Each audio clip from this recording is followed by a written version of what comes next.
भगवान विष्णु इस संसार में एक बार पुनः जन्म ले चुके हैं।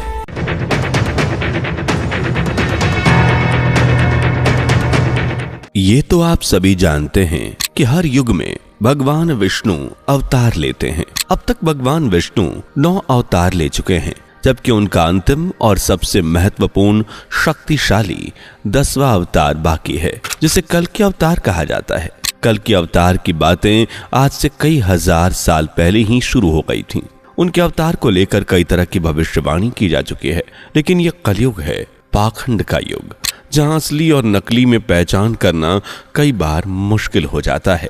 ऐसे में साल 1964 में संत गुरुओं ने एक बैठक का आयोजन किया ताकि भगवान कल्कि के असली अवतार की पहचान हो सके और कोई पाखंडी मासूम लोगों को अपने पाखंड का शिकार न बनाए। तो क्या है भगवान कल्कि के असली अवतार की पहचान? कैसे पता चलेगा वो हमारे बीच हैं या नहीं? क्या निर्णय निकला संतों के इस सभा में, और क्या कहती है संतों की ये पुस्तक? भगवान कल्कि से जुड़ी वो 13 पहचान कौन कौन सी है, जानने के लिए वीडियो के आखिर तक बने रहें। दोस्तों, सनातन की वीडियो YouTube चैनल को आपके सपोर्ट की आवश्यकता है। हमें सब्सक्राइब किए बिना मत जाइएगा और वीडियो को लाइक भी जरूर कर दीजिएगा।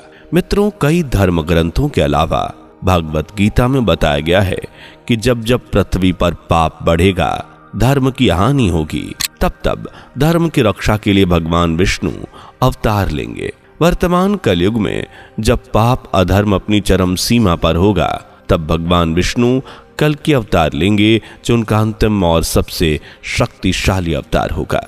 कल्कि अवतार में भगवान विष्णु अपने शक्तिशाली रूप में पापी मनुष्य का नाश कर धर्म और धर्म से जुड़े लोगों की रक्षा करेंगे। कल्कि पुराण और भागवत पुराण के अनुसार कल्कि का जन्म सतयुग के आरंभ और कलयुग के अंत के संधि काल में होगा। वो एक ब्राह्मण के घर में जन्म लेंगे और उनका जन्म श्रावण मास की शुक्ल पक्ष की षष्ठी तिथि को होगा। लेकिन भगवान कल्कि अकेले जन्म नहीं लेंगे, बल्कि उनके साथ 74,000 लोग और जन्म लेंगे, जो उनके अनुयायी होंगे। इसके अलावा 64 धर्मगुरु और 8 सैन्य अधिकारी भी जन्म लेंगे, और ये सभी पब्लिसिटी से दूर एकांत दूर दराज जंगलों में रहेंगे। ऐसे में सवाल उठता है कि भगवान कल्कि को हम पहचानेंगे कैसे? हमारी तरह भारत के साधु संतों के मन में भी यही सवाल था कि भगवान कल्कि को पहचानेंगे कैसे? कहीं कोई पाखंडी अपने आप को भगवान कल्कि का अवतार बताकर लोगों को ठगने ना लग जाए। इस समस्या से निपटने के लिए जुलाई 1964 को उत्तराखंड के कुछ महान संतों ने एक बैठक का आयोजन किया। इस बैठक का मुख्य उद्देश्य भगवान कल्कि की पहचान करना था, जिसके लिए साधु संत विद्वानों ने प्राचीन ग्रंथों और ज्योतिष विज्ञान का अध्ययन किया और कल्कि अवतार नामक पुस्तक में भगवान कल्कि की मुख्य पहचान लिखकर लोगों के सामने पेश की। आज हम इसी पुस्तक के अनुसार भगवान कल्कि की 13 मुख्य पहचान बताने वाले हैं, तो वीडियो को लाइक शेयर करके चैनल को सब्सक्राइब कर लीजिए, ताकि आप भी अपने आराध्य को पहचान सकें और ढोंगियों के जाल से दूर रहें। पहला, माथे पर चिन्ह। कल्कि अवतार पुस्तक के अनुसार भगवान कल्कि के माथे पर एक चिन्ह होगा, जो चंद्रमा के आकार का होगा, जिसे आप यू शेप भी कह सकते हैं। दूसरा, गले पर चिन्ह। कई लोग माथे पर ऐसे चिन्ह बनवा भी सकते हैं, क्योंकि ये कलयुग है जहां पाखंड अपनी चरम सीमा पर है। ऐसे में साधु संतों ने दूसरी निशानी दी है, गले पर चिन्ह। दरअसल कल्कि अवतार के गले पर भी चंद्रमा की निशानी होगी। आपको बता दें कि यह खास बात है कि यह चिन्ह एक रेखा से नहीं बल्कि 2 रेखाओं से मिलकर बना होगा। तीसरा, कंठ पर मणि। भगवान कल्कि की अलग पहचान होगी, उनका कंठ। जी हाँ, उनके कंठ पर एक चिन्ह होगा, लेकिन ये चंद्रमा का नहीं बल्कि कौस्तुभ मणि का चिन्ह होगा। बता दें कि कौस्तुभ मणि भगवान या उनके अवतारों द्वारा पहने जाने वाला आभूषण है, जिसे कोई चाहकर भी कॉपी या चोरी नहीं कर सकता। चौथा, नामकरण। भगवान कल्कि जब अवतार लेंगे तो उनका नाम कल्कि नहीं होगा, बल्कि किसी आम बच्चे की तरह उनके नामकरण की प्रक्रिया होगी और उनका नामकरण भारत के किसी महापुरुष के नाम पर रखा जाएगा। नंबर 5, नाम का पहला अक्षर। कहते हैं कि नाम ही व्यक्ति की पहचान है। यहाँ भी ऐसा ही होगा। भगवान कल्कि का नाम भी उनकी एक पहचान बनेगा। साधु संतों के अनुसार उनका नाम श्र शब्द से शुरू होगा। अब वो श्र से श्रवण भी हो सकते हैं, श्र से श्रीदाम भी हो सकते हैं, लेकिन श्र ही जैसे प्राचीन समय में हुआ करते थे। 6 विवाह। मित्रों, कल्कि पुराण में पढ़ा जाए तो उसमें भगवान कल्कि से जुड़ी कई बातें हमें जानने को मिलती हैं, और साधु संतों ने जो बात कही है वो भी इस ग्रंथ का परिणाम है। कल्कि अवतार और कल्कि पुराण के अनुसार भगवान कल्कि के 2 विवाह होंगे, उनकी 2 पत्नियां होंगी। पहली पत्नी लक्ष्मी रूपी पद्मा और दूसरी माता वैष्णव देवी रूपी रमा। अपनी दोनों ही पत्नियों से भगवान कल्कि को मेघमाल, बालहक, जय और विजय नाम के 4 पुत्र होंगे। इसके अलावा उनकी एक पुत्री भी जिनका जिक्र मिलता है, और ये भी असली कल्कि अवतार की पहचान में मदद करेंगे। 7वां 24 अंक। विद्वानों के अनुसार भगवान कल्कि जब अवतार लेंगे तो उनके जीवन में 24 अंक का एक विशेष महत्व होगा। 24 अंक उनके जीवन से सीधे तौर पर जुड़ा हो सकता है। साथ ही वो 24 अक्षर के एक विशेष मंत्र को पूरे विश्व में फैलाने का काम करेंगे, जो कलयुग के अंत में भगवान कल्कि को सहारा भी दे सकता है। 8वां जन्म कुंडली।